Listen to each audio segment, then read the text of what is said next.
sākumā sūdzējāties, ka jums nekas nesagādā prieku dzīvē.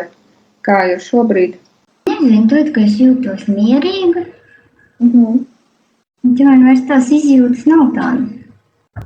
Un kā ar tiem nosodījumiem, kas visu laiku bija bijuši? Tā nosodīšana sajūta.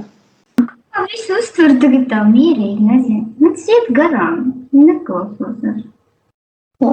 Tas vārdus tā vairs neuztver. Runāt pretī. Un par bailēm? Tas ir izmainījies, tad jā, te jūties pavisam savādāk, drošāk. Un bailes, nedrošība vai kā jums ar bailēm? Man viņu vairs nav. Prieks dzird. Kaut ko varbūt nevajag teikt, tagad tā nav, ja es kaut ko negribu vai man nepatīk, tas viss sāku. Iepriekš jums bija nepārliecinātība sevī, tad šobrīd tas vairs neizskatās jūsu sejā skatoties vispār. Vai jums ir ar trīcēšanu vai tā parādās? Arī nav bijis, tiklīdz ir kaut kāda konflikti vai kaut kādas nesaskaņas. Es to nejūtu, es vairs to nejūtu vienkārši. Es viņus to neuzņemu uz sevi. Tas viss var notikt, bet es vienkārši tajā neesmu visā iekšā. Domāju kaut ko citu, kas man jādara, un es kaut kā vispār neiesaistos tajā vairs. Sajūta ir tāda, kad ir svarīgāk lietas par to, kādā klausītos vai uzklausītu kaut kādas māsas. Par darbu vai jums ir tā sajūta, ka jūs nenovērtē darbā un ka jūs esat mēslis, kā ar to bija? Es prēmiju dabūju.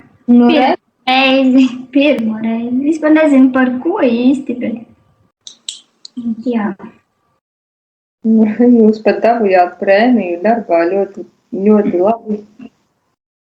Tas sēdēja kā aizvainojums tāds iekšā, tagad tu vari brīvi runāt, darīt visu, un tev katrs tas jautājums neaizskar, tu izstāst, viņš nesaprot, vienkārši pārtrauc to runāšanu, saprot, ka nav jēga.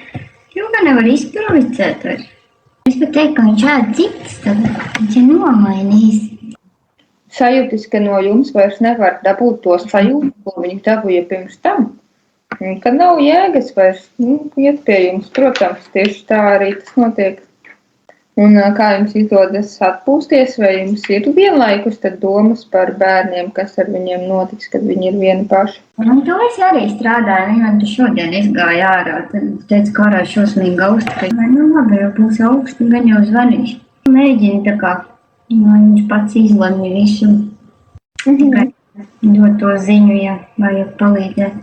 Vai jums ir vēl tā vēlme kontrolēt bērnus, lai viss ir? Vai viņi ir pasargāti no visa, lai ar viņiem nekas nenotiek? Kad es mazāk kontrolēju viņu, es pat teiktu, ka viņa vairāk man padod ziņu pati.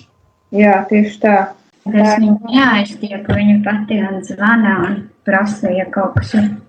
Kā jūs līdz šim vērtējat, kā ir tas rezultāts sasniegts par šīm 6 sesijām, kas mums ir bijušas? Ļoti labi, tiešām jūtos labi. Tad jūs šobrīd nemaz nejūtat, ka jums vispār vēl kaut ko vajadzētu uzlabot, ja? Jā, man nav tādas sajūtas, kas tas varētu būt. Jūs savu rezultātu pat esat sasniegusi 6 sesiju laikā. Ļoti labi. Tiešām apsveicu. Jauns gads ar pavisam jaunu personību, jaunām sajūtām. Jā, lasīju vēl horoskopu, ka ļoti labi ies, tad ir uz priekšu.